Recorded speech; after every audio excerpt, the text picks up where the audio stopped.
sampaikan, terlebih khusus kepada Miss Adel yang telah memberikan kami kesempatan untuk mewawancarai guru ya, terlebih khusus mengangkat tema tentang peran guru dalam bimbingan konseling. Jadi pada sore hari ini kami kesempatan, kebetulan juga yang kami wawancara ini adalah salah satu guru, Bapak Yos dari SMK Negeri 1 Kabupaten Kupang. Dan sebelum kami mulai wawancara ini, izinkanlah Bapak untuk memperkenalkan. Baik, selamat sore semua, Bruder dan nona-nona cantik serta suster. Ya, saya Yosef Jonis saat ini bekerja sebagai guru pada SMK Negeri 1 Kabupaten Kupang. Khusus jabatan saya di sekolah itu adalah ketua jurusan dan keseharian mengajar mata pelajaran atau konseling pertanian. Oke, baik, terima kasih Bapak. Jadi sedikit penjelasan singkat dari Bapak. Kita langsung saja mungkin ke inti wawancara kita pada hari ini. Di sini kami akan membeberkan beberapa pertanyaan terkait dengan bagaimana peran guru dalam bimbingan konseling. Oleh karena itu, silakan pertanyaan satu saya berikan kesempatan. Baik, terima kasih Bruder, terima kasih Bapak.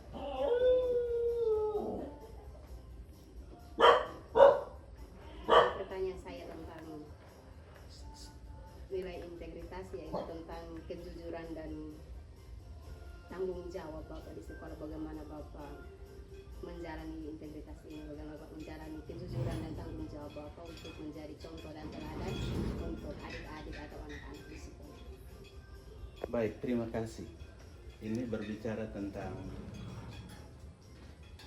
kejujuran dan tanggung jawab. Ya, saya harus mengatakan kepada adik-adik semua, kejujuran itu susah diukur. Tapi yang pertama saya mau ngomong tentang tanggung jawab. Sebagai seorang guru, satu hal yang dituntut dari guru itu adalah melaksanakan tugas sesuai dengan, ya kita di sekolah itu sesuai dengan SK yang diberikan oleh kepala sekolah. Tidak hanya bekerja sesuai itu, tapi tuntas. Selain ada hal-hal teknis terkait dengan tugas itu, tetapi yang paling penting itu adalah bagaimana mengantar anak-anak untuk terjadi perubahan pada diri anak itu. Jadi tujuan terakhir pendidikan itu adalah perubahan pada diri anak. Perubahan ini kan soal perilaku. Mungkin juga perubahan dari tidak tahu menjadi tahu. Itu menurut saya tanggung jawab. Jadi maksimal melaksanakan tugas tanggung jawab sesuai dengan apa yang dipercayakan. Dan target yang terakhir itu kan siswa mengalami perubahan dari tidak tahu menjadi tahu. Itu yang sederhana yang saya hidupi.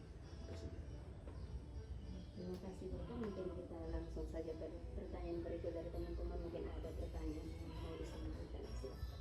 Baik, terima kasih Bapak.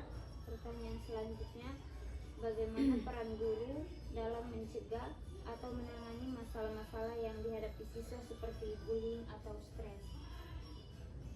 Iya, di sekolah kami itu ada aturan yang melarang untuk terjadinya bullying di antara siswa. Satu hal yang diterapkan, ditanamkan di sana adalah semua siswa harus merasa bahwa sesama itu adalah saudara. Mereka saling menerima satu sama lain dengan kelebihan dan kekurangan masing-masing.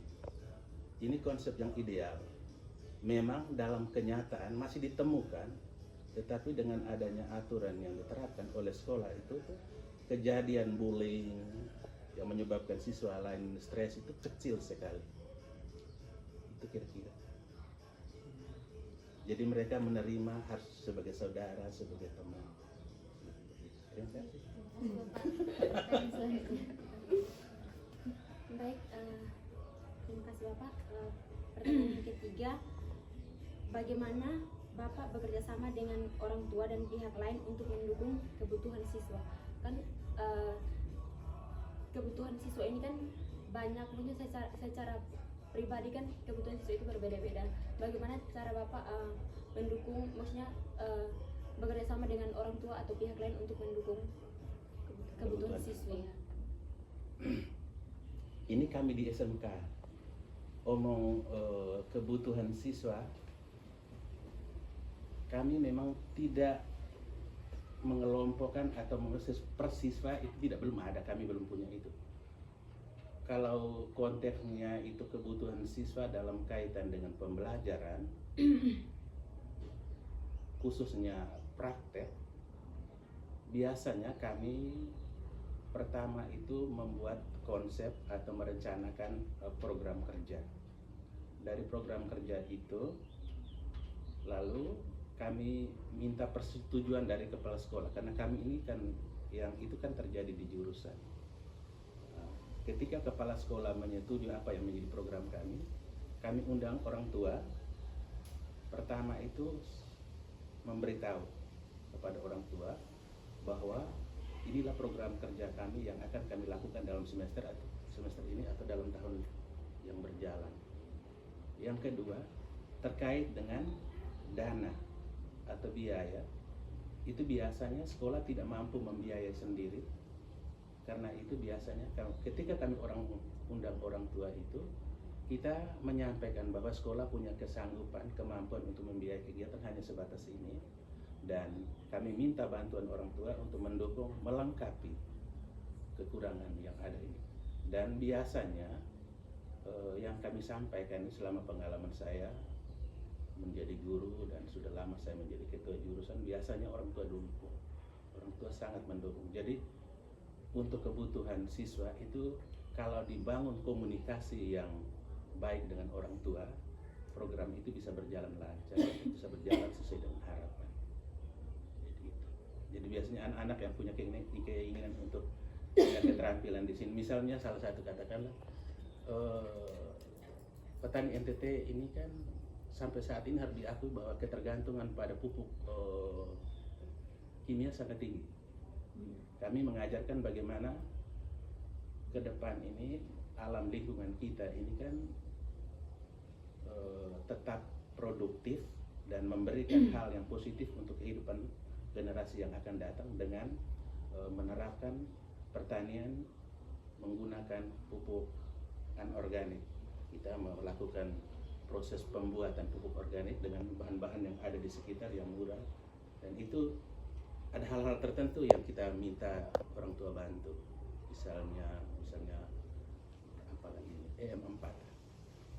Yang 4 ini kan masih apa di adik-adik, tapi itu salah satu bahan yang bertugas untuk mempercepat proses pembusukan dalam pembuatan itu, dan orang tua sangat mendukung itu. Jadi itu sih. Mudah-mudahan puas. Oke, jadi teman-teman Bapak, terima kasih banyak. Nah, pertanyaan saya itu, Bapak kan sebagai kepala jurusan juga dalam sekolah, apalagi sekolah kejuruan itu kan tidak mudah. Setiap siswa kan pasti punya keahliannya masing-masing nih Pak. Jadi pertanyaan saya itu Pak, kalau setiap siswa ketika mereka tidak punya keahlian itu Pak, tapi mereka dipaksa untuk bukan bekerja tapi mendalami itu, mereka punya keahlian itu. Kira-kira Bapak sebagai guru itu membimbing mereka atau dengan sendirinya mereka belajar? Di SMK itu ketika masuk mereka sudah pilih jurusan. Kami beranggapan bahwa ketika dia memutuskan untuk memilih jurusan itu, berarti dia punya minat terhadap apa yang ada di jurusan itu. Memang tidak seragam.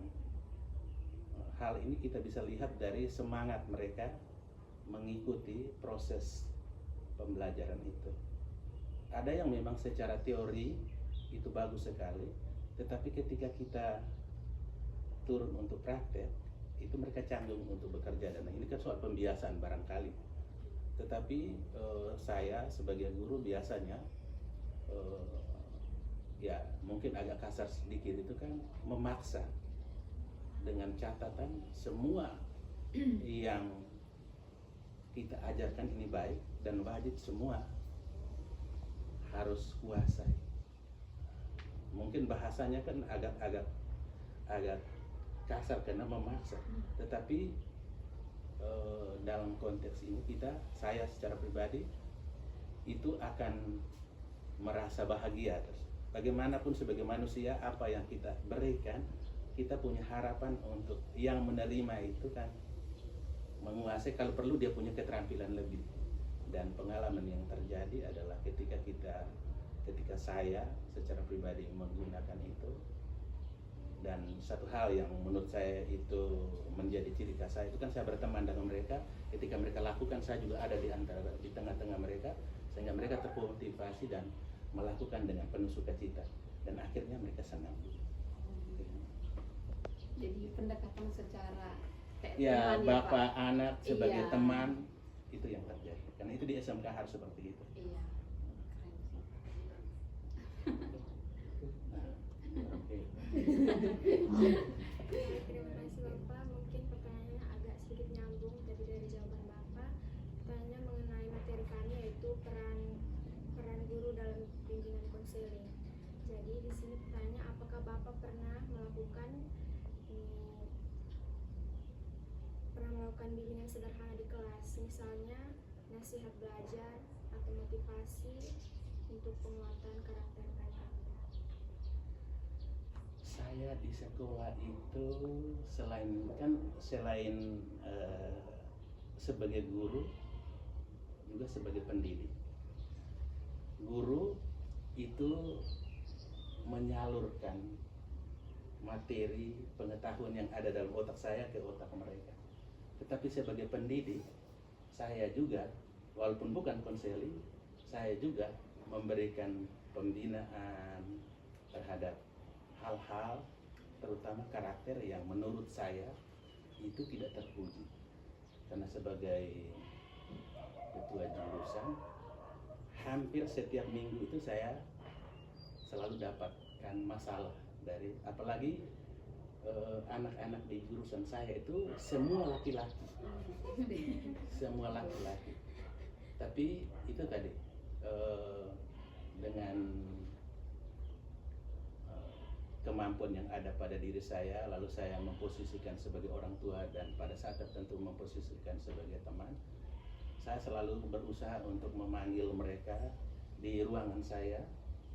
Jadi misalnya pagi itu saya kasih apel, memberikan wejangan secara umum, tetapi yang terkait dengan persoalan pribadi biasanya saya panggil ke ruangan saya, lalu saya mulai menasihati mereka dari secara pribadi.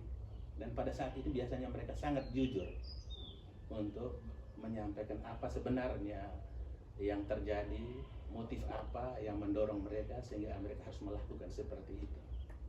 Jadi itu yang terjadi. Jadi sedikit, hampir setiap minggu itu saya selalu mengalami ini, dan biasanya yang sifatnya umum saya mengarahkan, menyampaikan di umum, tetapi ada hal tertentu yang menurut saya privasi, maka saya membawa mereka ke ruangan saya untuk menyampaikan, dan biasanya mereka sangat senang dengan itu.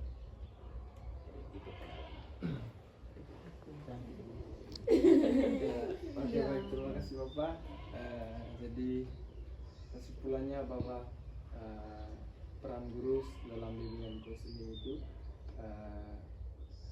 sudah terjadi dan itu walaupun itu dengan cara-cara yang sederhana seperti pertemuan pribadi. Saya pikir juga mungkin kan itu bukan cara-cara yang sederhana lagi, tapi lebih ke mendekatkan ya. Karena guru bukan hanya seperti bilang tadi, guru bukan hanya pengajar tapi juga pendidik. Tentunya bahwa ketiga kompetensi dari guru itu profesional, terus personal dan juga sosial. Apanya itu harus ada di dalam jadi ini satu PR besar untuk kami ya, satu data baru ya untuk kami sebagai calon guru di masa depan ya, karena seperti yang bilang tidak mungkin kami hanya menjadi seorang pengajar kalau hanya mengajar pengetahuan, untuk apa disebut sebagai guru pendidik. Jadi terima kasih Bapak untuk informasi ini. Ini saja, kalau ada tanggapan lain untuk teman-teman. Terima kasih atas kesempatan. Pesan saya untuk yang calon guru, zaman ini banyak orang tidak suka memilih jadi guru, Ya. tapi adik-adik sudah belajar untuk menjadi guru. Banyak orang mengatakan guru itu pekerjaan mulia, tetapi banyak orang juga tidak menghargai profesi guru. Saya sebagai orang tua berharap walaupun diremehkan, jadilah guru, karena dengan menjadi guru kita selain menyalurkan pengetahuan, tapi juga mendidik karakter untuk generasi kita, sehingga apa yang kita berikan itu nanti berdampak terhadap bangsa ini. Jadi gurulah yang menjadi penentu karakter bangsa ini, bukan presiden. Itu saja. Ya, terima kasih. Oke, terima kasih banyak Pak.